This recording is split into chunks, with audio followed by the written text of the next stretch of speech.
अब बताइए किसने उसको 240 पे रोका? सोचिए जरा। आपको सब कुछ चाहिए, लेकिन 5 साल में बिना पैसे के, कोई इन्वेस्टमेंट के, 5 साल में आप 1 मिनट 30 सेकंड के लिए सनातनी नहीं हुए। यह शर्म की बात है। उस 30 सेकंड में आपको जाति, मेरा, तेरा, इसको नीचे दिखाना है, उसको नीचे दिखाना है, आपने उसे 240 पर रोक दिया है। किससे बदला ले रहे हो? किसको स्थापित करना चाहते हो? किसको मैसेज दे रहे हो? अपने छोटे माना कि महंगाई होगी, माना कि बहुत सारे काम नहीं होंगे, लेकिन जो काम इस वक्त हो सकते हैं वो बाद में नहीं होंगे। 1 मिनट की, 10 सेकंड की गलती में उस वक्त ही आपको दुनिया के सारे फैसले करने थे। सबक सिखाना है, फलाना है, ढिमाका है। मैं फिर कह रहा हूं, शांति बनाए रखिए।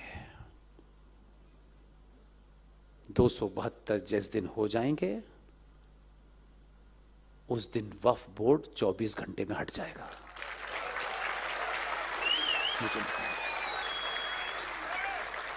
इसलिए आपने अगर गलती कर ली है और प्रायश्चित है तो दोबारा गलती मत कीजिएगा। एक छोटी सी गलती हजारों साल तक कितना बड़ा नुकसान करती है, यह हमने हमेशा देखा कि जब जब डिसाइसिव बात हमको करनी थी, उसी वक्त हमने इतने सारे सवाल खड़े कर दिए हैं। अगर इतिहास में चचा फूल वाले को प्रधानमंत्री बना दिया गया, जिसको उस अपनी पार्टी के लोगों ने अध्यक्ष नहीं बनाया, वो इस देश का पहला प्रधानमंत्री हो गया। और ये गलत नैरेटिव सेट कर दिया, झूठ बोला कि 15 अगस्त 1947 को जवाहरलाल नेहरू ने शपथ ली थी। जवाहरलाल नेहरू ने पहली शपथ 47 में नहीं ली थी, 2 सितंबर 46 में ली थी। लॉर्ड वॉविल ने उन्हें शपथ दिलाई थी। यह सच्चाई नहीं जानना चाहते आप? उस वक्त भी ऐसे महान लोग थे। वो ठीक है, कांग्रेस पार्टी में होंगे, लेकिन कांग्रेस पार्टी आज की पार्टी नहीं थी, वो वाली पार्टी थी। उसमें कैसे महान लोग थे, ये इसका पता नहीं लगाया आपने। मैं इसलिए आपको बताता हूं कि बार बार शत्रु को सिर्फ इस वजह से मत देखिए कि वो इधर खड़ा हुआ है। हो सकता है कि वो इधर खड़े होने के बाद भी कुछ बड़ा कर सकता हो। उस भाव को रखिए, छोटी छोटी पॉलिटिक्स में मत पड़िए। जब कैबिनेट मिशन प्लान आया था तो गांधी जी के कान में कह गया था कि सत्ता का हस्तांतरण हम नेहरू को करेंगे। 6-7 साल से लगातार मौलाना अबुल कलाम आजाद प्रेसिडेंट थे। 1940 में रांची से 100 किलोमीटर दूर एक रामगढ़ जगह है, उस रामगढ़ में कांग्रेस पार्टी के अधिवेशन में 1940 में मौलाना अबुल कलाम आजाद को कांग्रेस पार्टी का अध्यक्ष बनाया गया। लेकिन अगर अध्यक्ष का नया चुनाव होगा, वही प्रधानमंत्री होगा, तो सबसे पहले गांधी अनाउंस हो गया कि नया अध्यक्ष चुनना है। महान थे वो कांग्रेसी, मैं उनका नाम नहीं जानता, मेरी तमाम कोशिशों के बाद भी मुझे मिल नहीं पा रहा है, लेकिन मेरे जीते जी जब भी मिलेगा तो मैं चिपका के जाऊंगा ताकि लोग याद रखें। आप उन महान कांग्रेसियों को देखिए कि गांधी जी ने यह कहा कि चुनाव होना है, अध्यक्ष पद के लिए नाम मांगे गए। सोचिए, उन कांग्रेसियों ने जवाहरलाल नेहरू को अपना उम्मीदवार ही नहीं बनाया। कांग्रेस के अध्यक्ष पद का चुनाव है, उन कांग्रेसियों ने उनका नाम ही नहीं भेजा। तब लाठी वाले निकले, बोले मेरी पहली पसंद तो नेहरू है। उनके दबाव में कांग्रेस के अध्यक्ष पद के लिए कैंडिडेट बनाया पड़ा। उनके दबाव में, जो हाई मॉरल ग्राउंड लेके इस देश में कहा हो ऐसा तो कोई है ही नहीं। उनकी गरीबी इस देश में बड़ी महंगी पड़ती थी कि ट्रेन में पहले उनका रिजर्वेशन कराओ, फिर बकरी का कराओ, क्योंकि वो विशेष किस्म के दूध पीते थे और कहते थे गरीब हैं। ऐसी गरीबी भगवान किसी को न दे जो राष्ट्र पे बोझ बन जाए। उन्होंने अपील की तो कांग्रेसियों ने उनके लिहाज में उनका नाम दे दिया। लेकिन 15 प्रांतीय असेंबलियों से वोट पड़े अध्यक्ष पद के लिए। मैं फिर कह रहा हूं, ये मेरे तेरे को छोड़ दीजिए।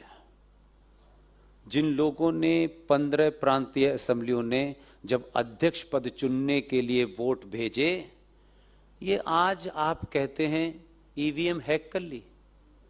ये आज आपको पता चला? इस देश की शुरुआत में ही ईवीएम हैक हो गई थी। पता नहीं आपको? ये वो काले सच हैं जो अब सब सार्वजनिक हैं। कोई बताता नहीं, लगता होगा क्यों बताओ। मैं बार बार कह रहा हूं, जब तक पास्ट पता नहीं होगा भविष्य ठीक नहीं हो सकता।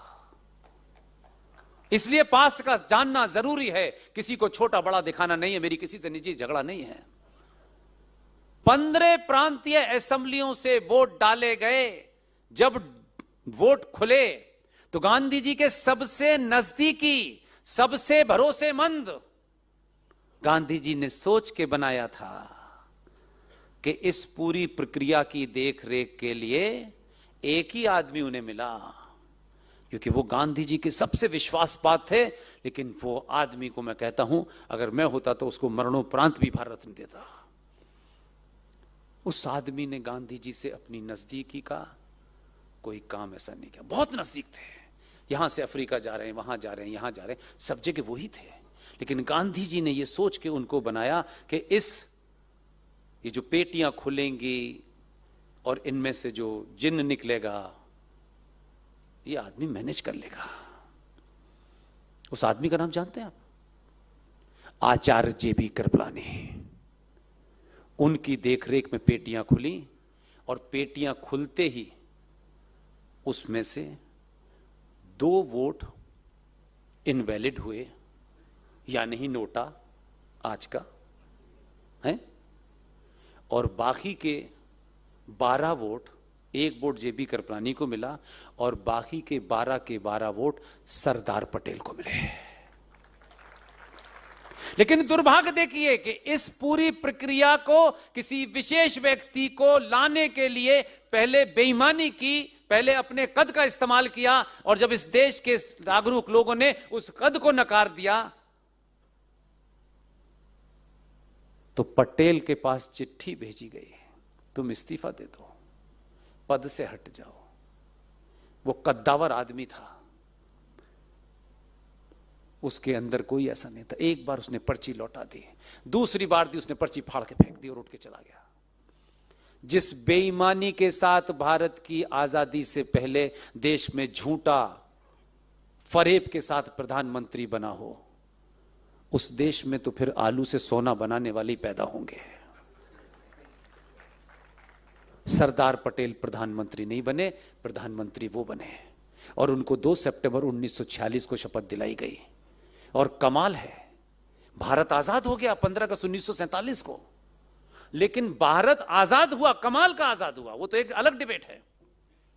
लेकिन मेरी डिबेट का हिस्सा यह है कि जब आपने ब्रिटिश साम्राज्य का आखिरी voice Roy, the last voice Roy of British India कौन था? लॉर्ड माउंटबेटन थे ना। 15 अगस्त की सुबह लॉर्ड माउंटबेटन आजाद भारत के पहले गवर्नर जनरल हो गए। ये तो कमाल के थे भाई। इधर थे, इधर आ गए और देश आजाद है। और फिर उनको दोबारा शपथ दिलाई गई और 1948 8 अप्रैल 1948 की चिट्ठी क्लेमेंट एटली, जो उस वक्त ग्रेट ब्रिटेन के प्रधानमंत्री थे, उस देश के सारे पेपर सार्वजनिक हो गए। उसमें एक चिट्ठी मिली है, कैबिनेट की मीटिंग की चिट्ठी है। वो कॉपी इस वक्त मेरे पास नहीं है, मैं ज्यादातर जगह लेके चलता हूं। 8 अप्रैल 1948 में भारत आजाद भारत के रोशन ख्याल प्रधानमंत्री एक चिट्ठी लिख रहे हैं एटली साहब को, और चिट्ठी में लिख रहे हैं कि माउंटबेटन साहब का ट्रांसफर बर्मा के गवर्नर के रूप में कर दिया गया है। मैं आपसे अनुमोदन और अनुमति चाहता हूं माय लॉर्ड कि मैं बंगाल के गवर्नर सी राजगोपालाचारी को भारत का गवर्नर जनरल बनाता हूं, कृपया इसकी अनुमति दी जाए। ये 1948 में है, आप कहते हैं देश आजाद हो गया था।